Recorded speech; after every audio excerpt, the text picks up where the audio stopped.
So the Subdivision Map Act, the primary objective of it is to provide an outline of the methods for subdivision map filing procedure at the city or county level.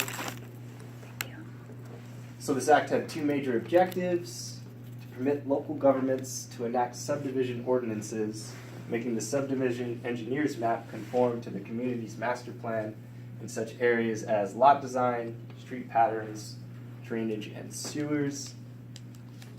The second objective was to ensure that parts of the subdivision area will be dedicated to the city or county for public purposes by the subdivider, including streets and alleys or other public areas. So here are some differences between the Subdivision Map Act and subdivided lands by law. This is also a report you guys can consider yourselves.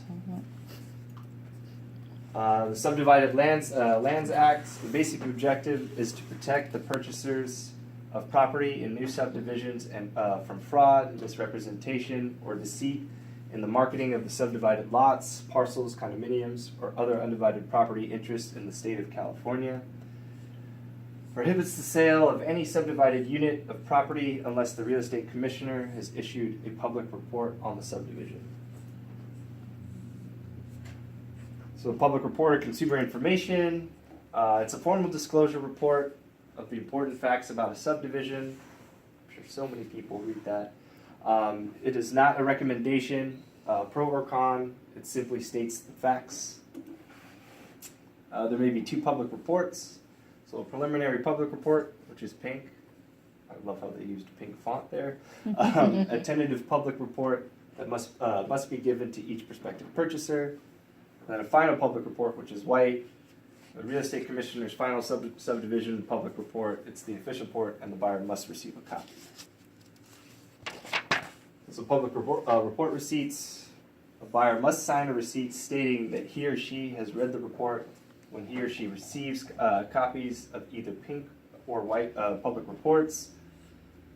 Owner, agent, or subdivider must keep the receipt on file for 3 years, during which time it is subject to inspection. So if there's any material changes, those are made after the final report that must be reported to the commissioner include physical changes to lots or streets, any condition that might affect value, the sale of 5 or more parcels, the sale to a single purchaser of 2 or more units in a community apartment, condo, stock cooperative project, or planned unit development. So the subdivision defined by law. So the Subdivided Lands Act defines a submission as 5 or more units. Subdivision Map Act defines a subdivision as 2 or more units. Both acts cover 2 or more units where cooperative ownership apartments or condominiums are concerned. So this is just the differences between the two. It's summarized. This is also in your book as well. So land projects. Land projects is a subdivision of 50 or more lots in a rural area with less than 1,500 registered voters within 2 miles.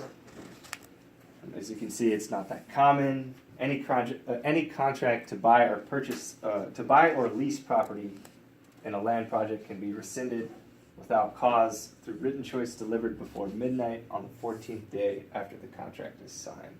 It was a mouthful. Out-of-state buyers under the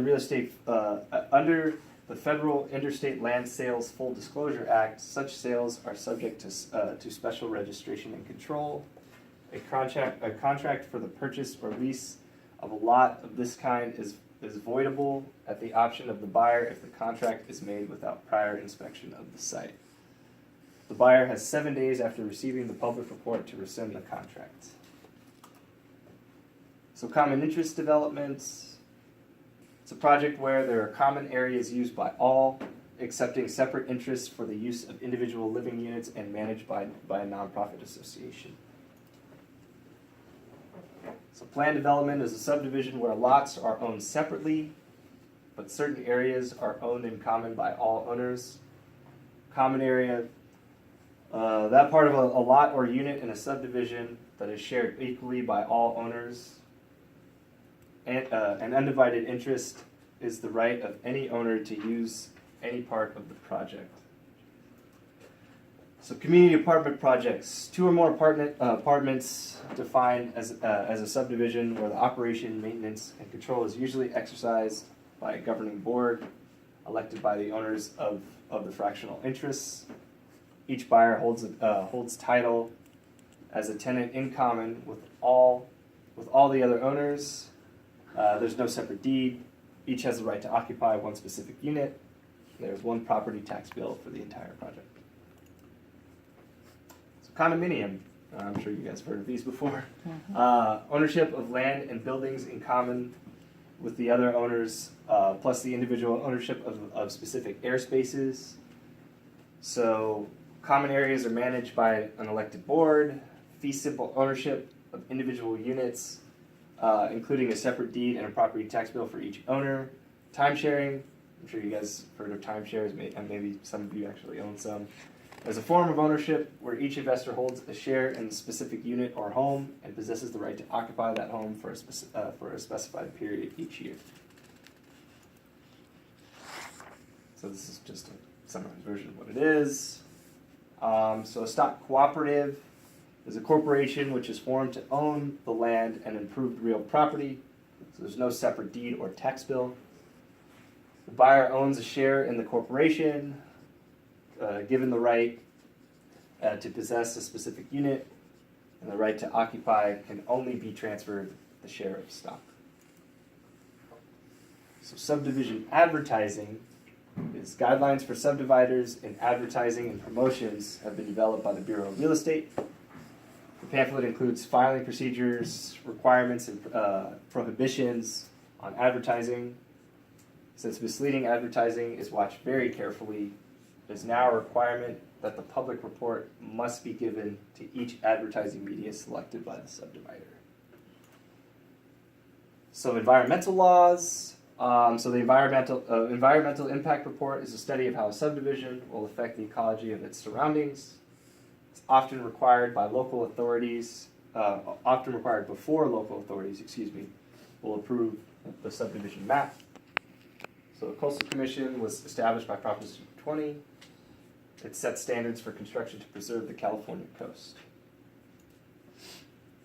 It's lead-based paint disclosure. You'll see this on all the homes. The seller or lessor must provide the buyer or lessee, with the lead hazard information pamphlet, including disclosure form, and disclose the known presence of any lead-based paint. As you know, lead-based paint is very bad. It's toxic. The agent, on behalf of the seller or lessor, must ensure compliance with the requirements of the law. The purchaser has a 10-day opportunity to inspect before becoming obligated under the contract.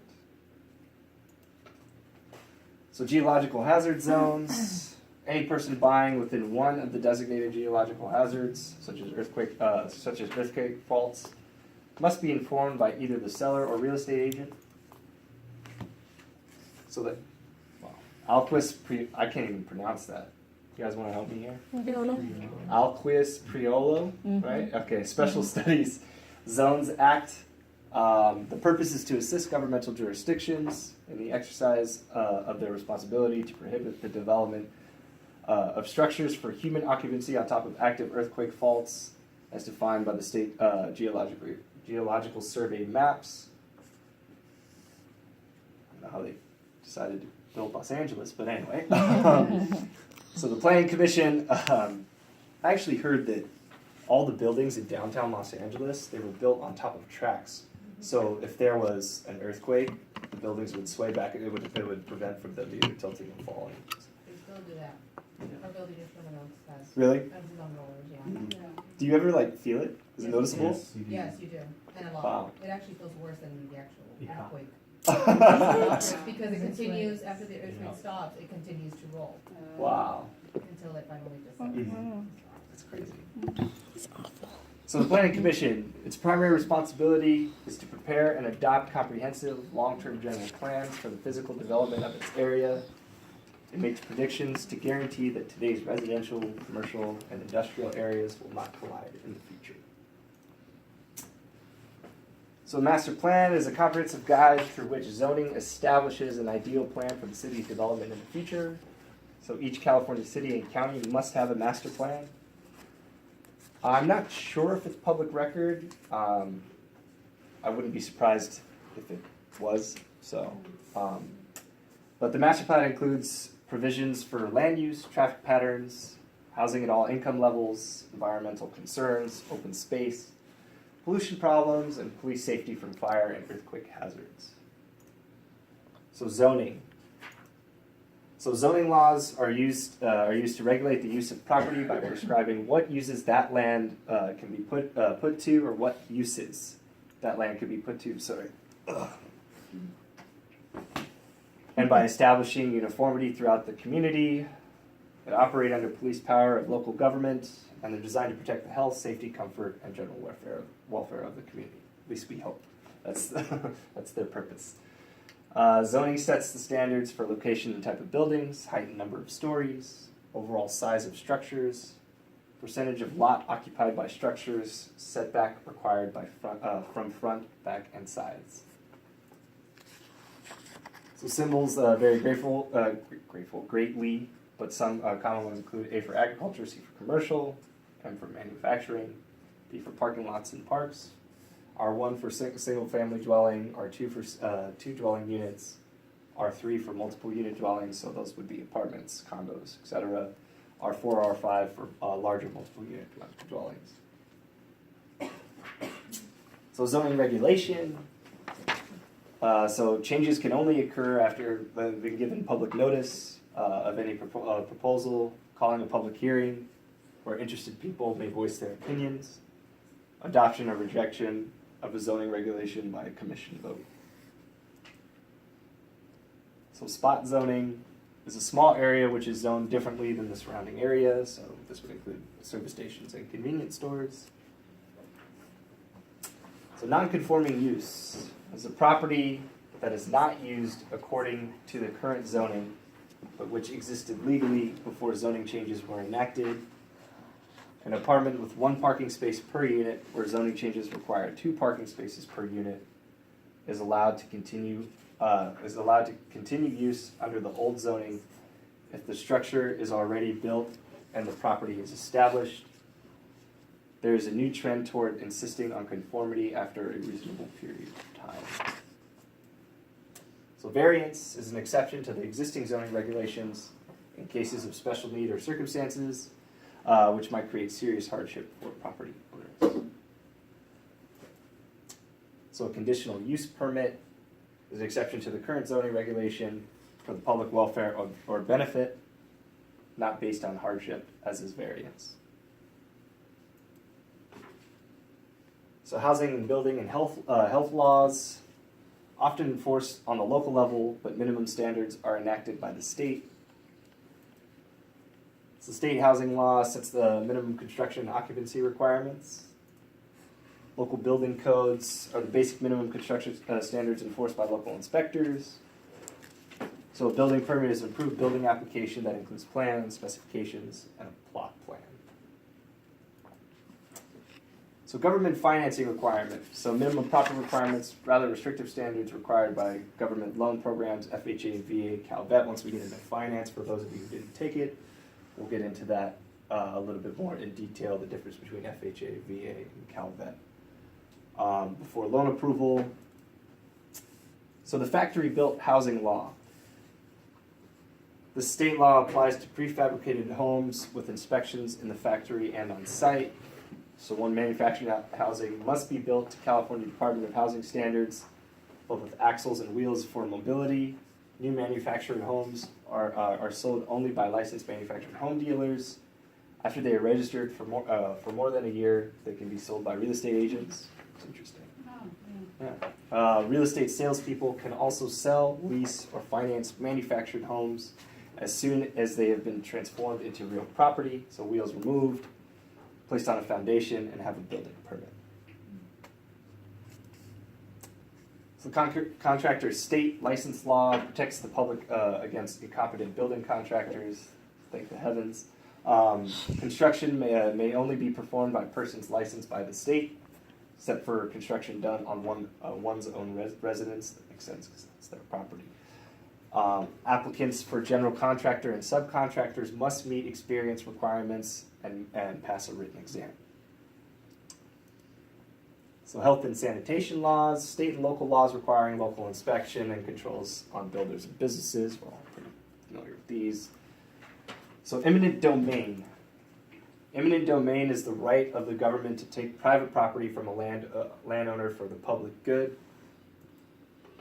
The process where the property is condemned, and then the landowner is then compensated, receives fair market value, and or severance damages, which is the amount the remaining land loses in value when only part of the parcel is taken by the government. So inverse condemnation is an action whereby the property owner files suit to force the government to take all of the property and not just part. So redevelopment is so the redevelopment agency purchases land in an area of blight, clears it as needed, and constructs new buildings, parks, etc. A mutual water company is organized by water users in a given district to supply ample water at a reasonable rate. Members own a share of stock, and stock and water rights are pertinent to the land. So fair housing laws, the Unruh Civil Rights Act, there's no discrimination allowed in businesses based upon sex, race, religion, color, medical condition. California, that's pretty simple. So the Rumford Act, just know what these things do, just the general, they don't get in super detail. If you just know what they are, that's really the biggest thing. So the Rumford Act, it's the Fair Employment and Housing Act, deals specifically with rentals, sales, agency financing, and provides penalties for violations. The Holden Act, the Housing Financial Discrimination Act, forbids lenders from redlining or denying loans or varying the terms based upon property location. Federal laws, the Federal Civil Rights Act of 1968. I hope everybody knows about this one. Outlaws discrimination based on race. There are no exceptions. If asked to discriminate based upon race, the salesperson must refuse the listing. Interesting. Real estate boards and multiple listing services may not limit participation based upon race. So the fair housing poster must be displayed at brokerage offices, subdivision model homes, financial institutions, and mortgage lenders. Figure 12-12 is an example of that. And the Federal Civil Rights Act, expanded in 1988, allowed the U.S. government itself to take court action against discrimination in home sales or apartment rentals, extends protection to the handicapped, home buyers or tenants. Real Estate Commissioner and National Association of Realtors also enforce anti-discrimination. And that is the chapter. I told you, very bland. Zoning codes. I loved it. Yeah.